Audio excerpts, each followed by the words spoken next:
কল্পনা করা যাক একটি অপরাধ জগতের দৃশ্যপট। কোনো একটি ভয়াবহ ঘটনার পর তদন্তকারীরা ঘটনাস্থলে পৌঁছলেন। তারা দেখতে পেলেন অস্ত্রটি পড়ে আছে, কিন্তু অদ্ভুতভাবে সেটিতে কোনো আঙুলের ছাপ নেই। হ্যাঁ, মানে যে ট্রিগার টেনেছে সে হয়তো ধরা পড়েছে বা মারাও গেছে, কিন্তু আসল নির্দেশদাতা রয়ে গেছে পুরোপুরি ধরাছোঁয়ার বাইরে। একদম ঠিক। আর ঠিক এই দৃশ্যপটের মতোই আন্তর্জাতিক ভূরাজনীতির একটি বড় অংশ আজ পরিচালিত হচ্ছে। এই ধোঁয়াশা আর অদৃশ্য আঙুলের ছাপ খোঁজার চেষ্টাই হচ্ছে আজকের এই গভীর তথ্যানুসন্ধান বা স্পেশাল নিউজ প্রেজেন্টেশন। শুরুতেই একটা বিষয় পরিষ্কার করা দরকার।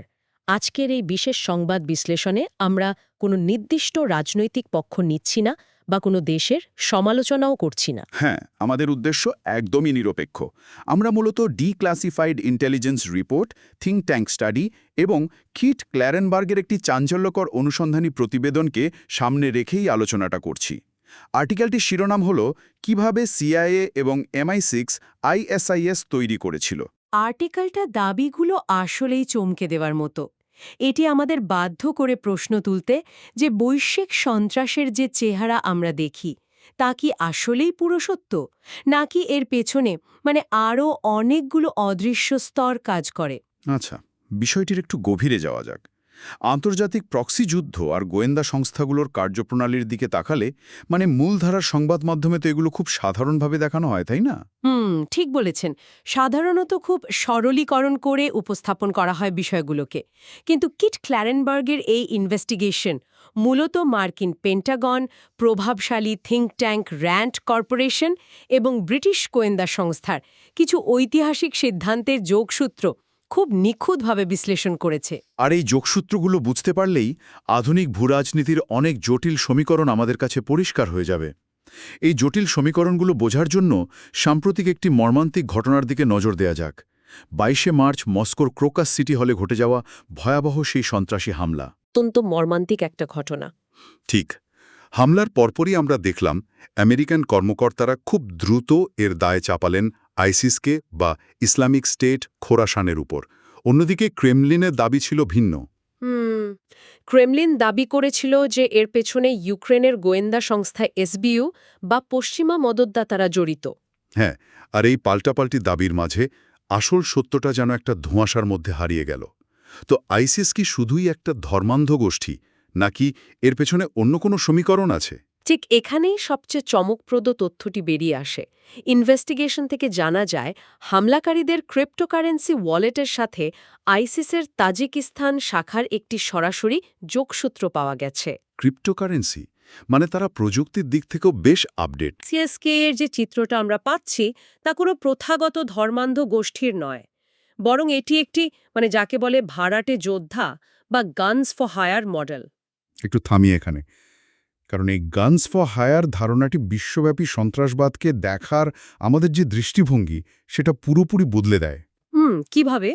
এর মানে হলো আমরা সংবাদ মাধ্যমে যে আদর্শিক বা ধর্মীয় উন্মাদনা দেখি সেটি আসলে একটি সুপরিকল্পিত মার্কেটিং টুল। আসল খেলাটি চলছে অর্থের বিনিময়ে, যেখানে আন্তর্জাতিক ডোনাররা তাদের গোপন স্বার্থ উদ্ধারের জন্য এদের ব্যবহার করছে। একদম সঠিক বিশ্লেষণ। গোয়েন্দা পরিভাষায় একটি শব্দ আছে যাকে বলা হয় কাটআউট। যিনি মূল নির্দেশদাতা এবং যিনি চূড়ান্ত হামলাকারী, এই দুজনের মাঝে অসংখ্য অদৃশ্য স্তর থাকে। আচ্ছা, এই লেয়ারগুলোই হচ্ছে কাটআউট। হ্যাঁ, ঠিক তাই। এর মানে হলো যে ব্যক্তি ক্রোকাস সিটি হলে ট্রিগার টানছে সে হয়তো নিজেই জানে না চূড়ান্ত নির্দেশটি আসলে কোথা থেকে এসেছে। সে শুধু টেলিগ্রামের অপর প্রান্তের মানুষটির নির্দেশ পালন করছে। এটি তো অনেকটা ছায়াময় কর্পোরেট শেল কোম্পানি চেনের মতো কাজ করছে। সিইও একটি সিদ্ধান্ত নিলেন, কিন্তু সেই নির্দেশ এতগুলো সাবকন্ট্রাক্টর হয়ে একদম নিচের কর্মীর কাছে পৌঁছালো যে সেই কর্মীর কোনো ধারণাই নেই কোম্পানির আসল মালিককে। চমৎকার উদাহরণ। এটি মূলত প্লজিবল ডিনায়েবিলিটি বা দায় এড়ানোর একটি অত্যন্ত কার্যকর কৌশল। নিচের কর্মী ধরা পড়লেও মূল নির্দেশদাতার কাছে পৌঁছানো প্রায় অসম্ভব। আর এই দায় এড়ানোর কৌশলটি বর্তমান ভূ রাজনীতিতে কিভাবে ব্যবহৃত হচ্ছে সেটা আইসিএসকের বর্তমান টার্গেটগুলোর দিকে তাকালেই বোঝা যায়। বিষয়টা আসলে একটু সন্দেহজনক। এই গোষ্ঠীটি বর্তমানে যাদের বিরুদ্ধে সবচেয়ে বেশি সক্রিয়, যেমন চীন, ইরান এবং রাশিয়া, এরা প্রত্যেকেই কিন্তু মার্কিন সাম্রাজ্যের প্রধান প্রতিপক্ষ। ঠিক, একটি স্বাধীন সন্ত্রাসী গোষ্ঠী। কাকতালীয়ভাবে কেবল একটি নির্দিষ্ট পরাশক্তির শত্রুদের বিরুদ্ধেই তাদের সমস্ত শক্তি নিয়োগ করছে। এটা তো ভাবার মতো বিষয়। আর এই কারণে বিশ্লেষকদের মনে গভীর সন্দেহের জন্ম হয় এবং তারা এর শেকড় খুঁজতে শুরু করেন। তাহলে প্রশ্ন জাগে, এই প্রক্সি বা ভাড়াটে মডেলের উদ্ভব আসলে কোথায়? এর শেকড় খুঁজতে গেলে আমাদের একটু অতীতে যেতে হবে, কারণ এই ব্লুপ্রিন্ট নিশ্চয়ই একদিনে তৈরি হয়নি। একদমই না। ডিক্লাসিফাইড নথিপত্র আমাদের নিয়ে যায় ওয়াশিংটন ডিসি ভিত্তিক প্রভাবশালী থিঙ্ক ট্যাঙ্ক র্যান্ড কর্পোরেশনের কাছে, যারা পেন্টাগন থেকে বছরে প্রায় $100 মিলিয়ন তহবিল পায়। বিশাল অঙ্ক। 2008 সালের দিকে তাদের একটি রিপোর্টের কথা এখানে উল্লেখ করা হয়েছে, তাই না? হ্যাঁ, আনফোল্ডিং দ্য লং ওয়ার নামের একটি রিপোর্ট। সময়টা একটু খেয়াল করবেন। 2008 সাল, মানে তখন ইরাক থেকে মার্কিন সৈন্য প্রত্যাহারের চুক্তি প্রায় চূড়ান্ত। মার্কিন নীতি নির্ধারকরা হয়তো বুঝতে পারছিলেন যে সৈন্য দিয়ে মধ্যপ্রাচ্য দখল করে রাখাটা আর্থিকভাবে আর সম্ভব না। ঠিক ধরেছেন, কিন্তু মধ্যপ্রাচ্যের তেলের উপর আধিপত্য ধরে রাখাও জরুরি ছিল। তো মার্কিন বাহিনী ইরাক ছাড়লে যে ক্ষমতার শূন্যতা তৈরি হবে তা পূরণে র্যান্ড একটি বিকল্প কৌশল প্রস্তাব করে। আর সেই কৌশলটি ছিল মূলত একটি নিখুঁত ডিভাইড অ্যান্ড রুল বা ভাগ করো এবং শাসন করো নীতি। হ্যাঁ, তারা প্রস্তাব করল যে এই অঞ্চলে আধিপত্য বজায় রাখতে শিয়া এবং সুন্নিদের মধ্যকার ঐতিহাসিক বিভেদকে কাজে লাগাতে হবে। দাঁড়ান, এর মানে কি তারা জেনে বুঝেই উগ্রবাদীদের একে অপরের বিরুদ্ধে লেলিয়ে দেওয়ার ছক কষেছিল? আর্টিকেলের তথ্য অনুযায়ী রিপোর্টে স্পষ্টভাবে বলা হয়েছিল জাতীয়তাবাদী জিহাদিদের ব্যবহার করে ট্রান্সন্যাশনাল জিহাদিদের দুর্বল করার কথা। ও আচ্ছা, মানে স্থানীয় কট্টরপন্থীদের অর্থ ও অস্ত্র দেওয়া, যাতে তারা নিজেদের ভেতরে সংঘাতে লিপ্ত হয়। হ্যাঁ, ঠিক তাই। রিপোর্টে এই কৌশলটিকে সময় কেনার একটি সস্তা উপায় বা ইনএক্সপেন্সিভ ওয়ে হিসেবে উল্লেখ করা হয়েছিল। এই সস্তা উপায় কথাটি আসলেই বেশ ভয়ঙ্কর। তার মানে দাঁড়ায়, এই প্রক্সি যোদ্ধাদের আদর্শ নিয়ে মূল পরিকল্পনাকারীদের কোনো মাথা ব্যথাই ছিল না। তাদের একমাত্র বিচার্য বিষয় ছিল ইউটিলিটি বা উপযোগিতা। সৈন্য পাঠানোর চেয়ে স্থানীয় কট্টরপন্থীদের অস্ত্র দেওয়া অনেক সস্তা। ঠিক এখানেই বিষয়টা সত্যি অত্যন্ত কৌতূহলোদ্দীপক হয়ে ওঠে, কারণ 2008 সালের এই থিওরি ঠিক পরের বছরই সিরিয়াতে একটি বাস্তব পরীক্ষা দেওয়ার সুযোগ পেয়ে যায়। সিরিয়ার বিষয়টি বুঝতে হলে এর পেছনের অর্থনীতিটা বুঝতে হবে। 2009 সালে সিরিয়ার প্রেসিডেন্ট বাশার আল আসাদ কাতারের একটি বিশাল গ্যাস পাইপলাইনের প্রস্তাব নাকচ করে দেন। ইউরোপের বাজারে রাশিয়ার গ্যাসের একচেটিয়া আধিপত্য কমানোর জন্যই তো এই পাইপলাইনের প্রস্তাব ছিল, তাই না?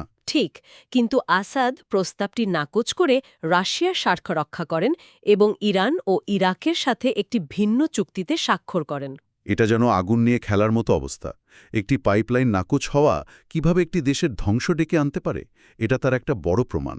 হ্যাঁ, উইকিলিক্সের ফাঁস হওয়া তার বার্তা থেকে দেখা যায় এই ঘটনার পর পশ্চিমা এবং উপসাগরীয় গোয়েন্দারা আসাদকে উৎখাতের জন্য সুন্নি বিদ্রোহীদের অর্থায়ন শুরু করে। আর 2011 সালে লিবিয়ার মুয়াম্মার গাদ্দাফির পতনের পর পরিস্থিতি আরও ভয়াবহ রূপ নেয়। লিবিয়ার পতনের পর সেখানে বিপুল অস্ত্র অরক্ষিত হয়ে পড়ে। আর্টিকেলের তথ্য বলছে ব্রিটিশ গোয়েন্দা সংস্থা MI6 তখন লিবিয়া থেকে গোপনে সিরিয়ায় অস্ত্র এবং উগ্রপন্থী যোদ্ধা পাঠাতে শুরু করে। আর সিআইএ এই পুরো প্রক্রিয়ার তদারকি করছিল। একদম, সিআইএ পুরো লজিস্টিক্স এবং ফান্ডিংয়ের তদারকি করছিল।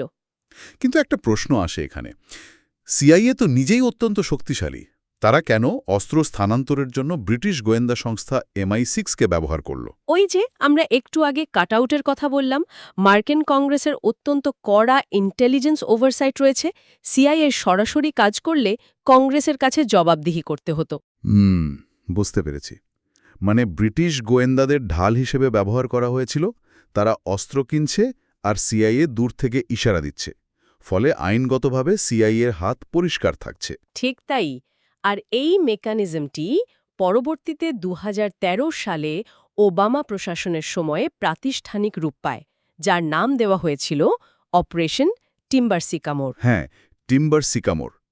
আর পশ্চিমা বিশ্ব তখন এই সশস্ত্র গোষ্ঠীগুলোকে অত্যন্ত সুন্দর একটি মোড়কে উপস্থাপন করেছিল, মডারেট রেবেল বা মধ্যপন্থী বিদ্রোহী। কিন্তু এই মডারেট ট্যাগটি যে কত বড় একটি বিভ্রম ছিল তা খুব দ্রুতই স্পষ্ট হয়। আপনি অন্য দেশ থেকে উগ্রপন্থীদের অস্ত্র দিয়ে আনছেন আর নাম দিচ্ছেন মধ্যপন্থী। তাহলে এইসব কিছুর অর্থ কি দাঁড়ায়? যদি তারা জানতই যে এরা উগ্রপন্থী, তাহলে তারা কেন এই ঝুঁকি নিয়েছিল? বেগ পিকচারটা বুঝতে হলে আমাদের ২০১২ সালের আগস্ট মাসের দিকে তাকাতে হবে। পেন্টাগনের ডিফেন্স ইন্টেলিজেন্স এজেন্সি বা ডিআইএ তখন একটি অতি গোপনীয় রিপোর্ট তৈরি করেছিল। এই রিপোর্টটাই তো পরে ফাঁস হয়ে যায়, তাই না? হ্যাঁ, রিপোর্টটিতে পরিষ্কার সতর্ক করা হয়েছিল যে সিরিয়ার এই বিদ্রোহের মূল চালিকা শক্তি কোনো মধ্যপন্থী গোষ্ঠী নয়, বরং কট্টরপন্থী সালাফিরা। তারা কি কোনো নির্দিষ্ট বিপদের কথাও বলেছিল?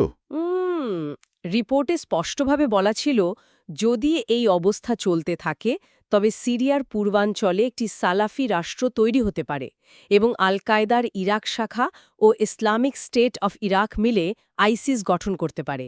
অবিশ্বাস্য! এত বড় বিপদের কথা জানার পরও কেন অস্ত্র সরবরাহ থামানো হলো না? কারণ আর্টিকেলের তথ্য অনুযায়ী সিআইএ জেনে শুনেই এই তথাকথিত মডারেটদের অস্ত্র দিয়েছিল। ব্রিটেন $1 মিলিয়ন খরচ করে এদের ট্রেনিং দিয়েছে, চিকিৎসা সামগ্রী দিয়েছে। মানে তারা জানতো যে এই অস্ত্র আইসিস বা আল নুসরার হাতে পড়ার ঝুঁকি আছে? হ্যাঁ, ঝুঁকি অত্যন্ত উচ্চ ছিল এবং তারা সেটা জানত। আর্টিকেলের মতে আইসিসকে অস্ত্র দেওয়া এবং প্রশিক্ষণ দেওয়াই যেন তাদের কাঙ্ক্ষিত লক্ষ্য ছিল, কারণ এরাই ছিল আসাদ সরকারের বিরুদ্ধে সবচেয়ে কার্যকর শক্তি। এই হিসাব নিকাশটি সত্যিই গা শিওর ওঠার মতো।